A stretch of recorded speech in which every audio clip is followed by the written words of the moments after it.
છોટાઉદેપુર જિલ્લાની અંદર ઘણી બધી તાલુકા પંચાયત એવી હતી કે જે આમ આદમી પાર્ટી કબજે કરવા માંગતી હતી, મહેનત પણ કરી હતી।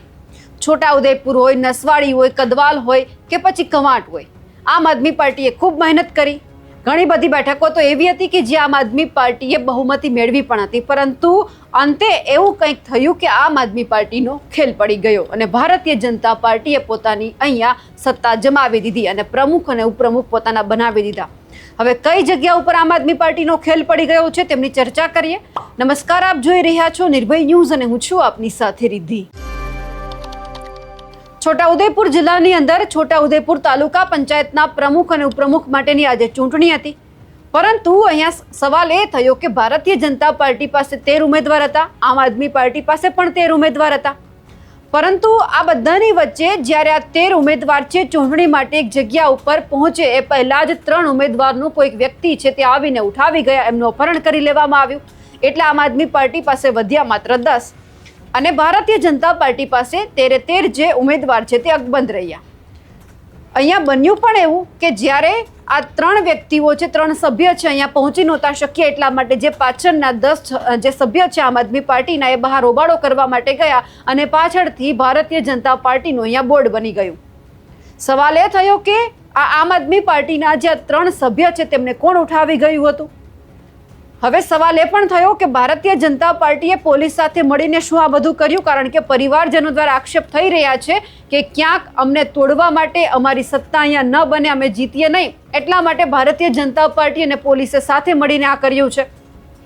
આ બધાની વચ્ચે હવે અહીંયાથી એક વાત એ પણ સામે આવી કે જે કદવાલ બેઠક ઉપર આમ આદમી પાર્ટી જીતવાની હતી કે આમ આદમી પાર્ટીના ઉમેદવાર છે ચૂંટણી સમયે હાજર જ ન રહ્યા અને અહીંયા ભારતીય જનતા પાર્ટીએ પોતાનું બોર્ડ બનાવી દીધું। એટલે સવાલ પણ એ થયો કે જે આ વ્યક્તિ છે હાજર રહ્યા, ગેરહાજર રહ્યા કે પછી કોઈકે એમને જવાની ના પાડી દીધી, કોના કહેવાથી ન ગયા? કારણ કે જ્યારે આ ચૂંટણીનો સમય હતો અને ક્યાંક પોતાની સત્તા છે એ અહીંયા એમને બતાવવાની હતી કે અમે પણ અહીંયા મહેનત કરી છે, અમે પણ જીતી શકીએ છીએ, તો પછી તે કેમ ન આવ્યા? એટલે સવાલ અહીંયાથી પાછળથી ઊભા થયા કે કોઈકના પ્રેશરમાં આવીને તે નથી આવ્યા। બીજી બાજુ વાત એ પણ સામે આવી કે જે છોટાઉદેપુર જિલ્લાની જે નસવાડી તાલુકા પંચાયત છે ત્યાં પણ ભારતીય જનતા પાર્ટીએ પોતાની સત્તા જમાવી છે। અહીંયા કોંગ્રેસે આમ આદમી પાર્ટીને ટેકો તો ભલે આપ્યો, પરંતુ તેમ છતાં ભારતીય જનતા પાર્ટી છે એ અહીંયા જીતી ગઈ છે। એટલે આમ આદમી પાર્ટીએ પણ અહીંયા ખૂબ મહેનત કરી હતી, તેમ છતાં એમનું પરિણામ નથી આવ્યું। નસવાડી તાલુકા પંચાયતમાં આમ આદમી પાર્ટી અને ભાજપ જે તાલુકા પંચાયતના પ્રમુખ પદ માટે બંને હાજર હતા, પણ 13 મત છે ભારતીય જનતા પાર્ટીના તાલુકા પંચાયતના પ્રમુખને મળ્યા, ઉપપ્રમુખના ઉમેદવારને પણ અહીંયા વિજેતા તેઓ થઈ ગયા। અહીંયા આમ આદમી પાર્ટીના પ્રમુખ અને ઉપપ્રમુખના પદ માટે જે ઉમેદવાર ઊભા હતા એમને 9 મત મળ્યા, તેમ છતાં તેમની હાર થઈ અને કોંગ્રેસે આમ આદમી પાર્ટીને સમર્થન આપ્યું હતું, તેમ છતાં અહીંયા આમ આદમી પાર્ટી ન આવી। એટલે કે જ્યાં નસવાડી તાલુકા પંચાયત છે તે ભારતીય જનતા પાર્ટી જીતી ગઈ। નસવાડી તાલુકા પંચાયતના પ્રમુખ તરીકે વિનુભાઈ ભીલની વરણી કરવામાં આવી છે અને ઉપપ્રમુખ તરીકે સુભાષ રાઠવાની પણ અહીંયા નિમણૂક કરવામાં આવી છે। બીજી બાજુ જે છોટાઉદેપુર જિલ્લાની કવાંટ તાલુકા પંચાયત છે એમાં શૈલેષભાઈ ભીલ છે, એમને ઉપપ્રમુખ બનાવવામાં આવ્યા છે આમ આદમી પાર્ટીના, અને સાથે સાથે આમ આદમી પાર્ટીના પ્રમુખ તરીકે તેજલબેન રાઠવાને પ્રમુખ બનાવવામાં આવ્યા છે। તો બીજી બાજુ જે આમ આદમી પાર્ટીને જે 7 મત મળતા ભારતીય જનતા પાર્ટીના જે પ્રમુખ રમીલાબેન બારિયાની જીત થઈ છે એ બેઠક ઉપર જે આ કદવાલ તાલુકા પંચાયત છે એમાં પોતાની સત્તા તો જમાવી, સાથે સાથે અહીંયા આખું જે બોર્ડ છે તે પણ ભારતીય જનતા પાર્ટીનું બની ગયું છે। આપના સદસ્ય છે અહીંયા ગેરહાજર રહ્યા, એટલા માટે ભારતીય જનતા પાર્ટીને આ જે આખું બોર્ડ બનાવવાની જે એમણે સપનું જોયું હતું તે પણ ક્યાંક પૂરું થઈ ગયું છે। પણ આ બધાની વચ્ચે આમ આદમી પાર્ટી સાથે આ ખેલ કોણ કરી ગયું તેમને લઈને પણ સવાલ થઈ રહ્યો છે કે આમ આદમી પાર્ટીના અંદરોઅંદરના નેતાઓએ આ બધું કર્યું કે પછી ખરેખર ભારતીય જનતા પાર્ટીનો આ બધાની પાછળ હાથ છે? હવે એ તો હવે આવનાર સમય જ બતાવશે, પરંતુ આ બધાની સાથે હવે એ તમામ નેતાઓને સાંભળી લઈએ કે જે અહીંયા જીત્યા છે અને હવે પોતાનું બોર્ડ જમાવી અને પછી જો વિકાસના કામ કરશે તો સારી બાબત છે, નહીંતર તો પછી આવનાર સમયની અંદર લોકોને પણ ખબર છે કે તેમને કોને મત આપવા છે। બધા જ જે જીતેલા ઉમેદવારો છે, જે સભ્ય, ઉપપ્રમુખ, પ્રમુખ બન્યા છે તેમને પણ સાંભળીએ। તાલુકા પંચાયત 22 જાહેર પરથી વિજેતા પ્રાપ્ત કરેલ હતી અને આજે તાલુકા પંચાયતના પ્રમુખ તરીકેની વરણી થઈ અને આમાં ચૂંટણી થઈ અને મતદાન મને મારા તાલુકા પંચાયતના સદસ્યો ભારતીય જનતા પાર્ટીના સદસ્યો બહુમતીથી મત આપેલ હોય અને મારે વિજેતા પ્રાપ્ત થયેલી હોય તે બદલ નસવાડી તાલુકા સંગઠન, સંખેડા વિધાનસભાના ધારાસભ્યશ્રી, છોટાઉદેપુર જિલ્લાનું સંગઠન ભારતીય જનતા પાર્ટીનું અને ગુજરાતમાં અને કેન્દ્રમાં ચાલતી સરકારોનો અમિત શાહ, વડાપ્રધાન શ્રી નરેન્દ્રભાઈ મોદીનો આભાર વ્યક્ત કરું છું અને એમનો અને આવનારા દિવસોમાં દરેક તાલુકા પંચાયત મારી બોડી સાથે ચૂંટાયેલા છે એમની સાથે મળીને અને સંગઠનને લઈને સારા એવા પ્રગતિશીલ કામો કરવાનો વેગ આપીશ એ વાતને કહી મારી વાતને વિરામ આપું છું. વંદે માતરમ. આમ આદમી પાર્ટીના નેતાઓ બોખલાઈ ગયા છે. તેઓના ચૂંટાયેલા હોદ્દેદારો તેઓએ સિલેક્ટ કર્યા હતા અને એમના હાથમાં ના રહે એમનું દુર્ભાગ્ય છે. અમે બિલકુલ ઇલેક્શન કમિશનના નિયમ પ્રમાણે, લો એન્ડ ઓર્ડરના નિયમ પ્રમાણે અમે એને ફોલો કરીએ છીએ. અમે તમામ હોદ્દેદારો અત્યારે પણ બહાર છે, પ્રેસ મીડિયા અને પોલીસની હાજરીમાં જ અમે બહાર છે. બિલકુલ પાયા વિહોણ વાત છે. અમે ક્યારના અહીં જ ઊભા છે, 8 વાગ્યાના અહીંના અહીંયા જ છે. હવે અંદર એમના ઉમેદવારો તેથી નાહી જતા એમની જવાબદારી ને. એ ખરેખર દુર્ભાગ્ય છે આમ આદમી પાર્ટીનું. હાર સહન થતી નથી. તમે વિચાર કરો, આમ આદમી પાર્ટીના કાર્યકરો જ્યારે આમ આદમી પાર્ટીના હોદ્દેદારના ઉપર જ્યારે કેસ કરી શકતા હોય તેથી તમે સમજી શકો છો કે કેટલી વિભિન્નતા છે, કેટલા વિચારોમાં વિભિન્નતા છે અને કેટલા અંદર લડાઈ ઝઘડાનો વિવાદ છે. આજે આ ચૂંટણી પ્રક્રિયા થઈ રહી હતી છોટાઉદેપુરમાં તાલુકા પ્રમુખ, ઉપપ્રમુખની, ત્યારે એમ કહેવા માંગીએ છીએ આજે અહીંયા જે ચૂંટણી પ્રક્રિયાની અંદર આજે છોટાઉદેપુરના જે આમ આદમી પાર્ટીના કાર્યકરો અને તેમના ઉમેદવારો અને સભ્યો અંદર ચૂંટણી પ્રક્રિયાની અંદર જઈ રહ્યા હતા ત્યારે 3 ગેટ પાસ કરવાના હતા ત્યારે ભારતીય જનતા પાર્ટીના નેતાઓ અને એમની ગાડીઓ અને કાફલા અંદર લઈ જઈને માણસો છોડી દીધા અને અમારા માણસોને અંદર પ્રવેશ કરવા માટે ચેક કરી લઈ ગયા અને છેલ્લા ગેટમાં લઈ જાય અને આરોપીને પકડી લઈ જાય. એવી રીતે 15 થી 20 જણાનું ટોળકું એ અંદર છુપાઈ રાખ્યું હતું પોલીસે અને છુપાઈ રાખ્યું હતું અને એમને પકડીને પોલીસ સામે લઈ ગયા, ઘસેડી મહિલાઓને હાથ ખેંચીને લઈ ગયા, મહિલાનો પગ ખેંચીને લઈ ગયા, એમના પગમાં વાગ્યું અને સાડી ખેંચીને લઈ ગયા. પોલીસ એક પણ જવાબ બોલવા તૈયાર નથી. આ કંઈ લોકશાહી છે? આજે ચૂંટણીમાં આવી રીતે થતી હશે દેશની અંદર? આજે દેશની અંદર લોકશાહીનો વિનાશ કરી રહી છે. ગયા ને તો પોલીસ અમને પૂછપરછ કરી હતી કે તમે કયા એના છે, કયા ઉમેદવાર છે, એમ કરીને બધું જ પૂછપરછ કરી. તો અમારે એ પ્રશ્ન, અમારે એ મુદ્દો છે કે પેલા લોકોને કેમ ના એ પૂછપરછ કરી અને બધા લોકો કેમ અંદર બહારથી લઈ જતા તે અમને કોઈ ડાઉટ નહોતો, પણ મેન ગેટ પરથી લઈ ગયા એટલે અમને એ ડાઉટ છે કે પોલીસો એમની મિલીભગત છે. એમ પોલીસને બી અમારે કેવું છે એમ કે તમે એનો જવાબ આપો. ના, એ અમે તો આ ગેટની બહાર છે. આ ગેટથી અંદર અમે કોઈએ પ્રવેશ કર્યો નથી. હું તાલુકા ભાજપ પ્રમુખ તરીકે ખાલી અમારા સભ્યોને મૂકવા માટે ત્યાં સુધી ગયા અને તરત અમને બહાર કાઢી દીધા. હવે પછી અંદર શું ઘટના ઘટી એ અમને કોઈને કંઈ ખબર નથી અને આ ભણાવેલી ઉપજાવી કાઢેલી વાત છે. અને બીજી વસ્તુ, એમનું જે અંદરો અંદર જે જૂથવાદ ચાલે છે એમનું જ બધું આ કાવતરું છે અને એ ભારતીય જનતા પાર્ટીને બદનામ કરવા માટે આ બધી કાવતરાઓ કરી અને ખોટી ધતિંગો ઊભી કરે છે. બાકી એમને મતદાન કરવું હોય તો એના સભ્યો અંદર બેસે. કેમ બધા સભ્યો બહાર આવી ગયા? મતદાન કરવું જોઈએ ને. ના, પોલીસ તો અમને પણ નથી જવા દીધા તો બીજાની કઈ વાત કરીએ? પોલીસ અમને ચોખ્ખી નો એન્ટ્રી આપી દીધી છે.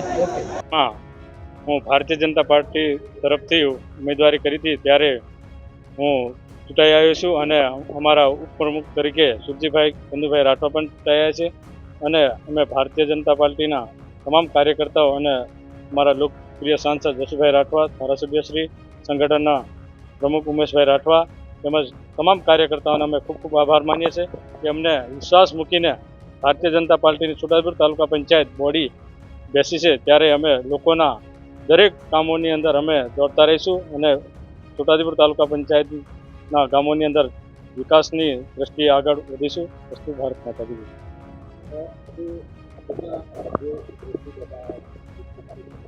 અમે ભારતીય જનતા પાર્ટીના 13 સભ્યો હાજર રહ્યા હતા. એ અમને કોઈ ખબર નહીં. ના, કોઈ નહીં આવે.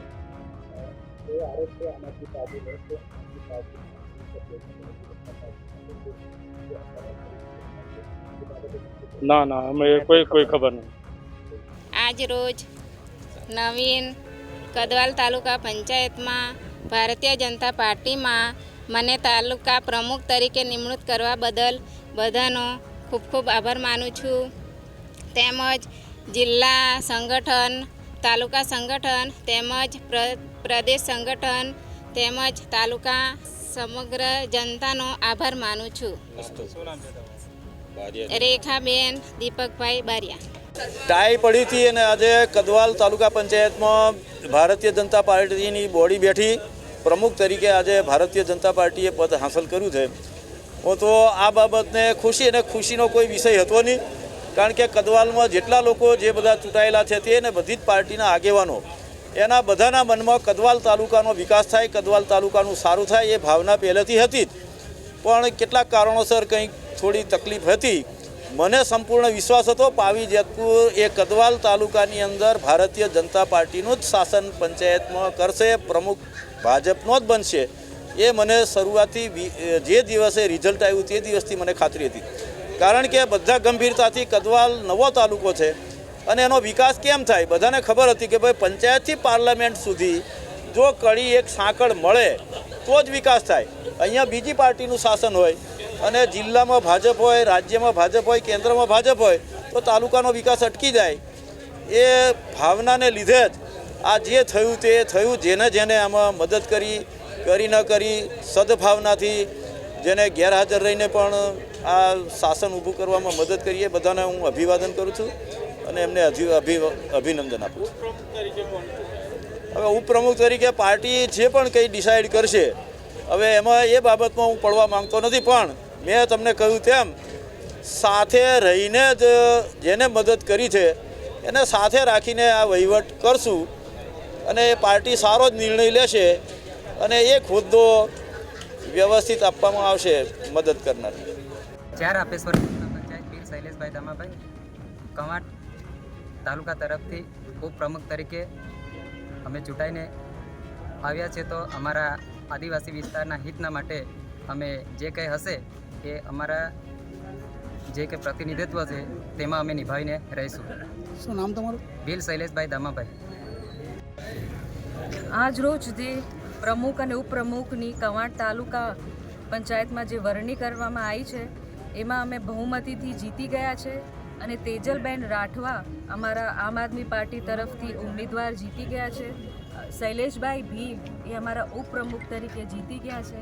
અમે બાંહેધરી આપીએ છીએ જનતાને કે અમને અમારા ઉપર વિશ્વાસ કરીને જે મત આપ્યું છે એમને મતને અમે જવા નહીં દઈએ અને એમના જેટલા પણ પ્રશ્નો હશે એનું અમે નિરાકરણ લાવીશું અને કવાંટ તાલુકાને કેવી રીતે આપણે પ્રગતિ ઉપર લઈ જઈએ અને કેવી રીતે સમસ્યાનું સમાધાન લાવીએ એ વિશે અમે કામ કરીશું અને કવાંટને આખું ગુજરાતના અમે નંબર 1 તરીકે ડેવલપમેન્ટમાં કેવી રીતે આગળ વધારીએ એના વિશે અમે આગળ વધવાના છે. આજ રોજ કવાંટ તાલુકાની અંદર આથા ડુંગરી જિલ્લા પંચાયતની અંદર ખરમણા તાલુકા પંચાયતની અંદર પ્રમુખ તરીકે નિમણૂક કરી છે. તો લોકોનો કામ કરીશું આમ આદમી પાર્ટી. શું નામ તમારું? તેજલબેન દિનેશભાઈ.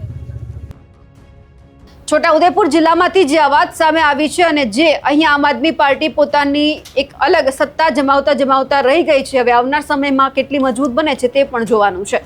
અમારા અહેવાલને લઈને આપનું શું માનવું છે કમેન્ટ કરીને ચોક્કસથી જણાવજો. સાથે જ અમારી નિર્ભય ન્યૂઝ ચેનલને લાઇક, શેર અને સબસ્ક્રાઇબ કરવાનું ભૂલશો નહીં. નમસ્કાર.